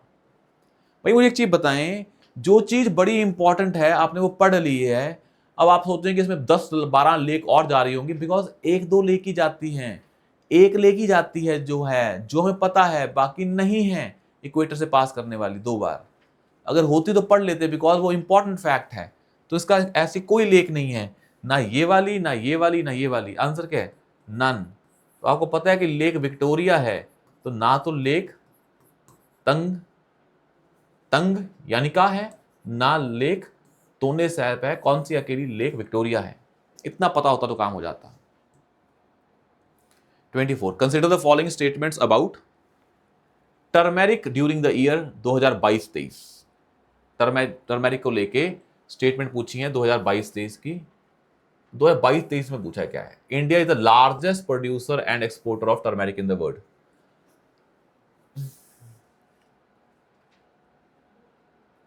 अब ये फैक्ट है भाई, लार्जेस्ट प्रोड्यूसर है, तो हमें क्या पता, ये गलत हो सकता है ना, क्या पता कोई और लार्जेस्ट प्रोड्यूसर हो। पर एक चीज पक्की है कि टर्मेरिक जो होता है, अगर आप इसको हिंदी में जाके अनुवाद करके देखें, इस क्वेश्चन का हिंदी में अनुवाद करें, ऊपर ऊपर जाके देखें टर्मेरिक को क्या बोलते हैं, हल्दी।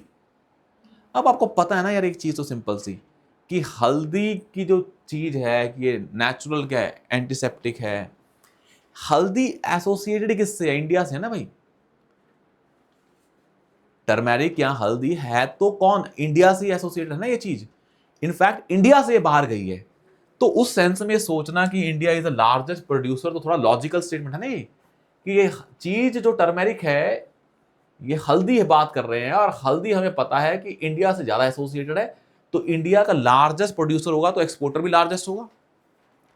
क्योंकि ये चीज ऐसी नहीं है कि हम पल्सिस से कंपेयर करें वीट से, तो टर्मेरिक बड़ी यूनिक सी चीज है जो इंडिया से एसोसिएटेड है, तो उसके अंदर सही भी हो सकता है। मैंने इसको गलत माना था, पर मैं टर्मेरिक के बारे में सोचा तो सोचा कि वैसे तो मैं इसको गलत मारता क्योंकि लार्जेस्ट लूजेस्ट गलत ही होते हैं, पर टर्मेरिक ने इसको सही करवा दिया। मोर देन 30 वैरायटीज होंगी इंडिया में। इंडिया में सब कुछ है टर्मेरिक का, 30 से ज्यादा हो सकती है, बिल्कुल हो सकती है। क्या ये कोई रेंज है ना, ये कोई एक फैक्ट है? नहीं, ये क्या रेंज है? मोर देन 30, 40, 50, 60, 70, 100 फैक्ट है। Maharashtra, Telangana and Karnataka and Tamil Nadu are the major turmeric producer states. Major turmeric producer state, major नहीं, मेजॉरिटी नहीं, मेजर मतलब यहां पे ज्यादा होती है। अब यूपीएससी कभी ऐसे नहीं खेलता है कि महाराष्ट्र, तेलंगाना, कर्नाटका और जान के यहां पे तमिलनाडु गलत दे दिया। मतलब वो चेक करना चाह रहा है कि साउथ में या यहां पे इस रीजन में महाराष्ट्र, कर्नाटका, तेलंगाना एंड तमिलनाडु, इस रीजन में टर्मेरिक ज्यादा होता है कि नहीं होता है। अब वो ये नहीं करता है कि जान के एक स्टेट गलत दे दे, आज तक नहीं किया है। If you have not decoded the UPSC mindset, it means you have not done the PYQ analysis. As per the analysis of PYQs, UPSC कभी स्टेट का नाम नहीं देगा, मतलब ये काट दो, बस वो चेक करना चाह रहा है कि इस रीजन में मेजर प्रोडक्शन होगा। तो आपको लगा टर्मेरिक पता है भाई कहां पे होती है इसकी उपज, हाई, और यहाँ पे क्या है, वेस्टर्न घाट्स। तो अगर मैं वेस्टर्न घाट्स कॉमन कर दूं, और टर्मेरिक वेस्टर्न घाट्स में ही होते हैं, हल्दी कहां पे होती है, टर्मेरिक की खेती कहां पे होती है, हिल्स पे होती है। अगर आपको पता हो थोड़ा बहुत, टर्मेरिक कहां मिलता है, टर्मेरिक कहां मिलता है, हिल्स में मिलता है। खेती कहां पे होती है इसकी, हिल्स में होती है।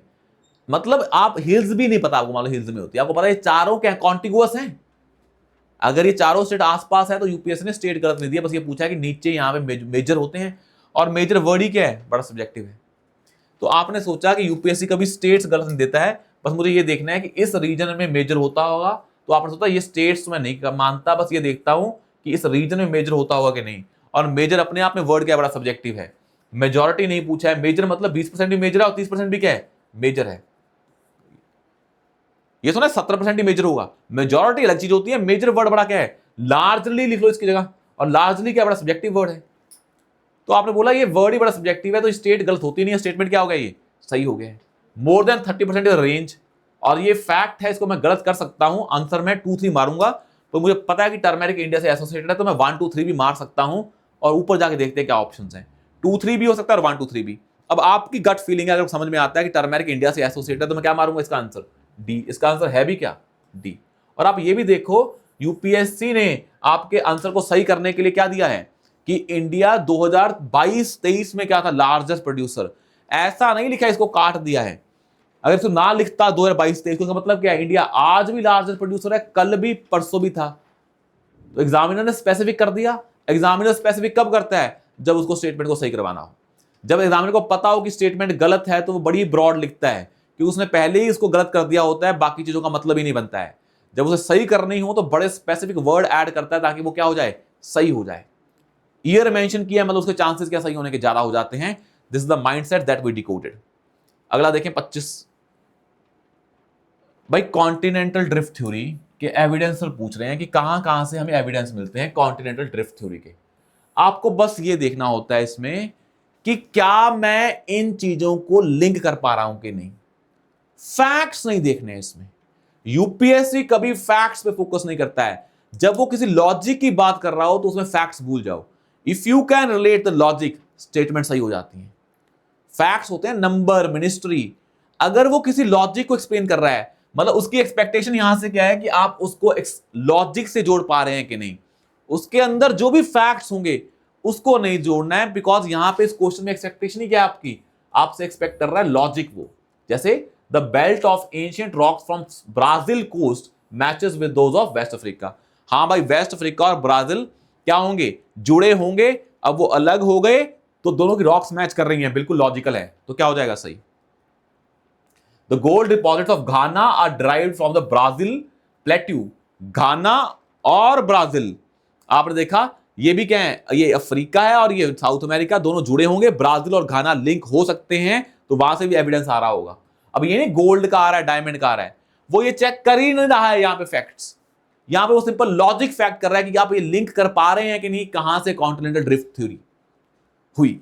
अब ये आपको पता होना चाहिए। अगर आप यहां पे डाउट करके बैठे हैं, क्या पता यहां वेस्ट अफ्रीका हो, क्या पता यहां पे एंशिएंट रॉक्स, क्या पता यहां पे कोस्ट की बात ना हो, क्या पता यहां पे गोल्ड ना हो, ये नहीं पूछ रहा वो। अगर आपको ब्रॉड अंडरस्टैंडिंग के बेस पे लिंक कर पा रहे हैं, तो निटिग्रिटीज क्या होंगी, वो सही होती हैं।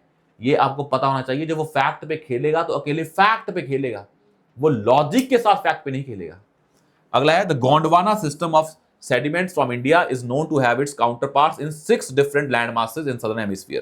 तो गोंडवाना, आपको पता है कि इंडिया जो मतलब जो प्लेट टेक्टोनिक्स थ्योरी है, कॉन्टिनेंटल ड्रिफ्ट थ्योरी है, उसमें गोंडवाना सिस्टम ऑफ सेंडिमेंट्स, अगर गोंडवाना मूव कर रहा था तो उसकी रॉक्स बाकी जगह में मिलती होंगी 6 डिफरेंट लैंड मासेस में।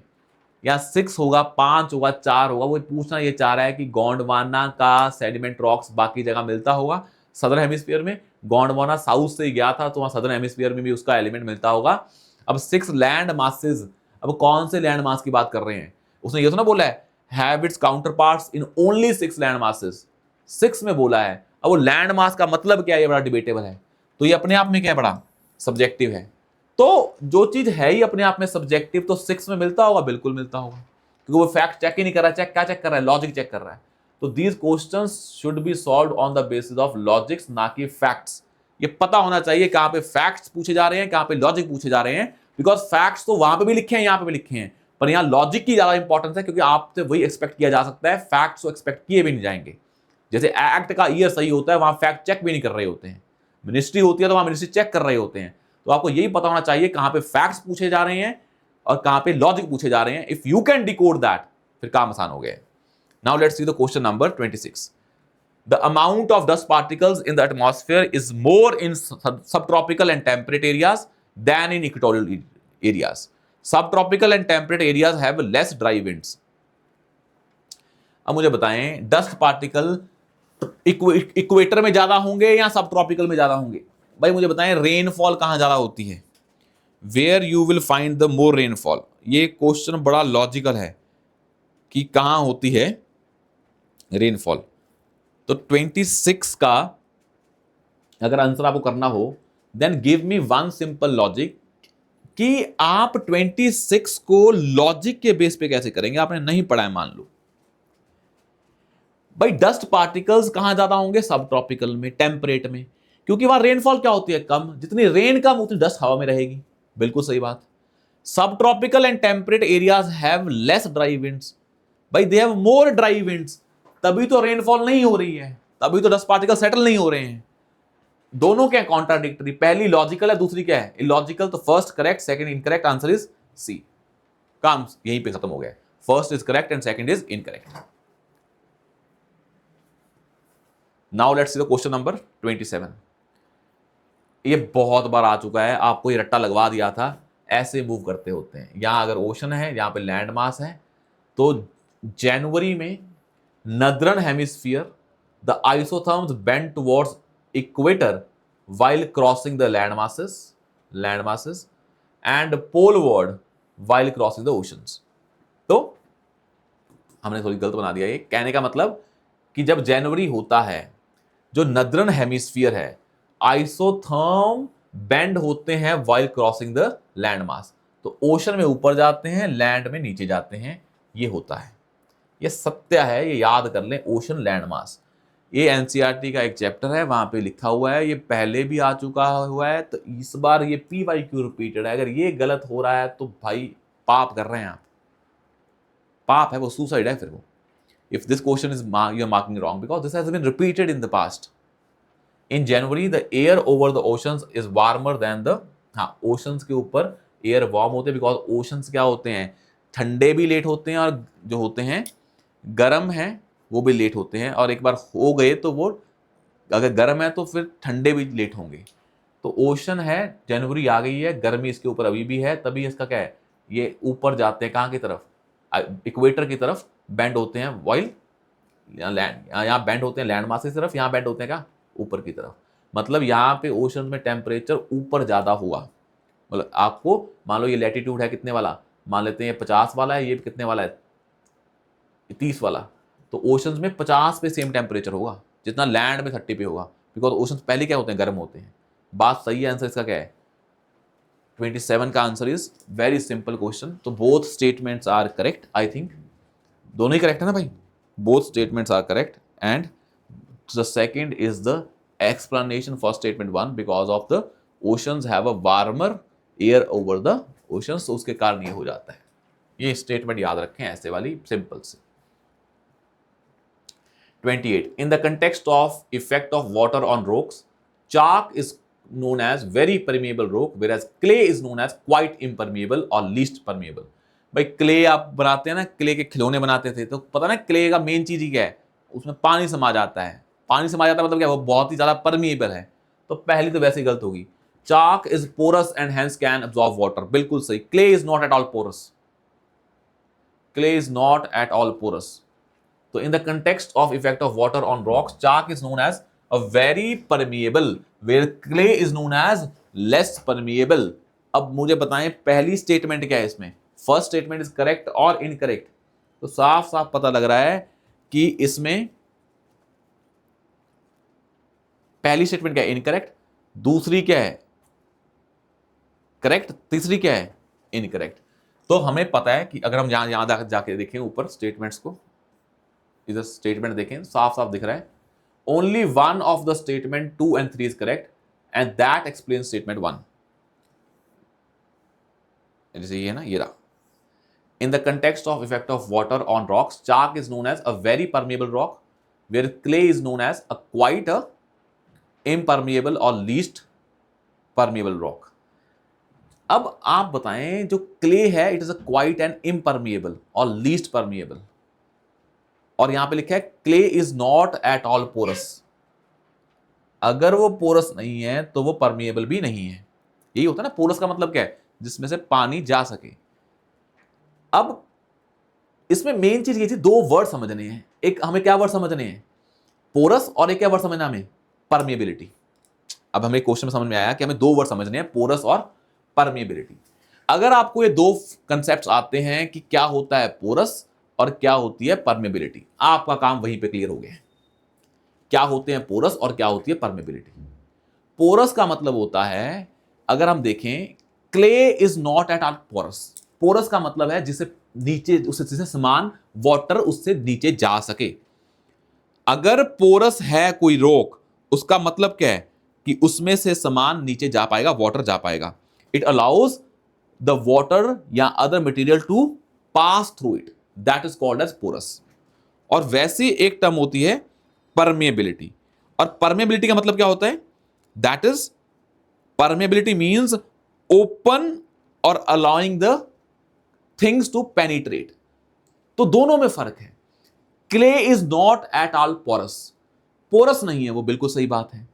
अगर वो पोरस नहीं है इसका मतलब क्या है? It is quite an impermeable और लीस्ट परमिएबल, बिल्कुल सही बात है।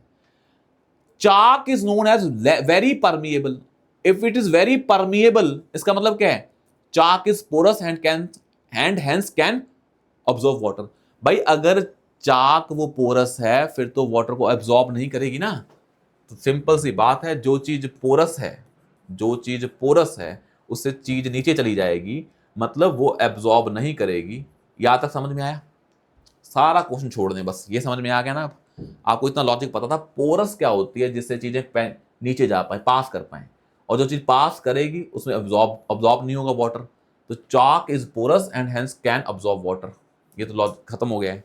Both statement 2 and 3 are correct. गलत, सेकंड स्टेटमेंट गलत है। Both statement 2 and 3 are correct, ये भी गलत है क्योंकि सेकंड स्टेटमेंट इनकरेक्ट है।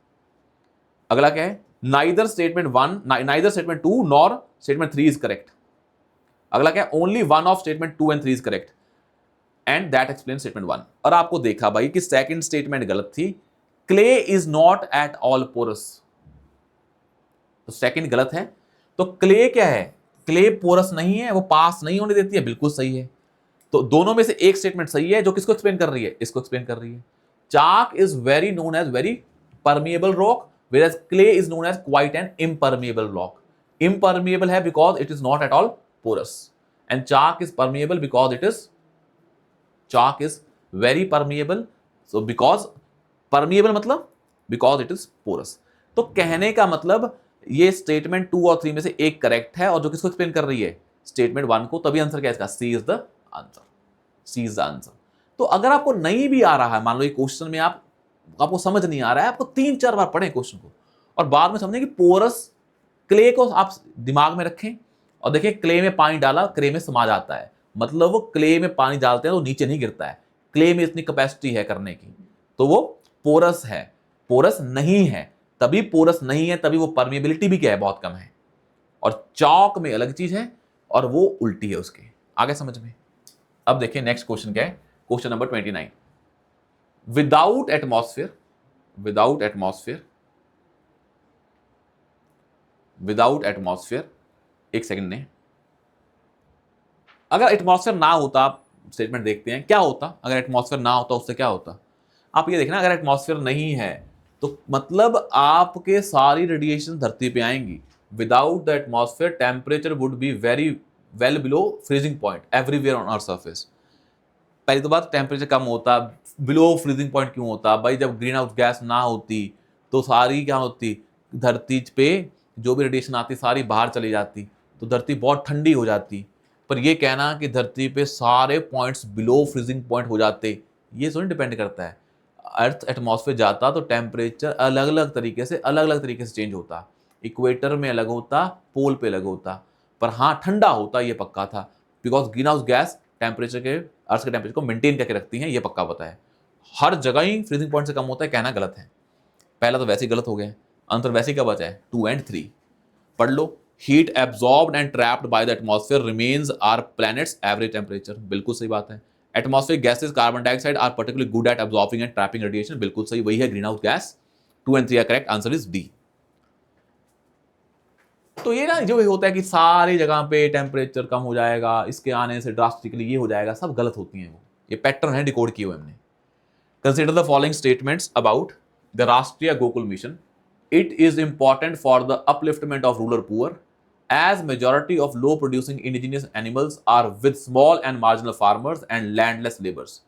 भाई राष्ट्रीय गोकुल का मिशन है। गोकुल मतलब जब हम कैटल की बात करते हैं, कैटल में जो भी हमारे इंडिजीनियस हैं एनिमल्स, वो किसके पास होंगे?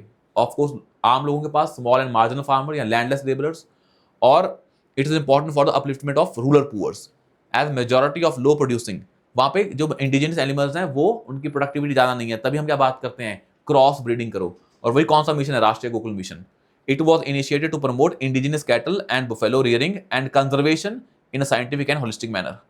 तो राष्ट्रीय गोकुल मिशन में it is important for the upliftment of rural poor as majority of low producing indigenous animals are with these. It's a fact and it's correct. It was initiated to promote indigenous cattle and buffalo rearing and conservation in scientific and holistic manner. मतलब इसमें क्या बात कर रहे हैं हम, कितना, ये देखो तुम, दोनों स्टेटमेंट है जो, आप मिशन भूल जाओ, राष्ट्रीय गोकुल मिशन। पहले में बोला है it is important for the upliftment of rural poor. क्या ये स्कीम रूरल पुअर के लिए होती है हमेशा भाई, और किसके लिए होते हैं, as majority of low producing indigenous animals. अब इनके कारण ये जो है, ये किनके पास होंगे, इनके पास होंगे low and small and marginal farmers, और तभी वो क्या है, रूरल पुअर के पास है। क्या चेंज करना है आपको, इंडिजिनस एनिमल्स को कंजर्व करना है साइंटिफिक तरीके से। बिल्कुल सही स्टेटमेंट है। अनसाइंटिफिक तरीके से करेंगे नहीं। तो राष्ट्रीय और साइंटिफिक तरीका ही क्या होता है, मान लो आपने क्या कर दिया, क्रॉस ब्रीडिंग कर दिया, कुछ भी कर दिया, साइंटिफिक तरीके है ना वो। तो ये कितना ब्रॉड है और ये कितना ब्रॉड है, तो आंसर क्या होगा इसका, सी। मतलब ये स्टेटमेंट निगेट करना ही क्या है, इम्पॉसिबल है। वर्ड है साइंटिफिक, होलिस्टिक, कंजर्वेशन, सारे पॉजिटिव वर्ड्स हैं, वो इसी में आएंगे और किस में आएंगे, और यहां पे क्या है, सच्चाई बोली है। तो आंसर क्या है इसका, सी 1 और 2। तो अब देख रहे हैं कैसे भाई, जो हमने 30 क्वेश्चन किए हैं 2025 के, सारे जो हमने पहले पैटर्न्स रिकॉर्ड किए थे, the all patterns are being repeated. तो 25 में हुआ है, 26 में भी होगा। कहते हैं कि नहीं नहीं यूपीएससी ने माइंड एलिमिनेशन ट्रिक्स को एलिमिनेट कर दिया, भाई वो कर देगा, माइंडसेट को कैसे एलिमिनेट करेगा वो, यूपीएससी के माइंडसेट को समझ रहे हैं हम। इतना इजी हो जाता है ना आपके लिए पेपर करना, फिर आपको इतना कॉन्फिडेंस आता है करते हुए पेपर को, बिकॉज यू नो कि मेरी लिमिटेड नॉलेज को मैं अप्लाई भी कर सकता हूं। अदरवाइज गुस्सा आता है, मैं पढ़ा हूं, वो पढ़ने का फायदा ही क्या है। In the next class we will discuss about the remaining 70 questions, क्योंकि अब फ्लो बन गया है, तो कल 70 कर देंगे और ये 2025 का पेपर कंप्लीट हो जाएगा। And then we will done with the PYQ analysis series, that is dum series. So we'll see you soon in the next session tomorrow.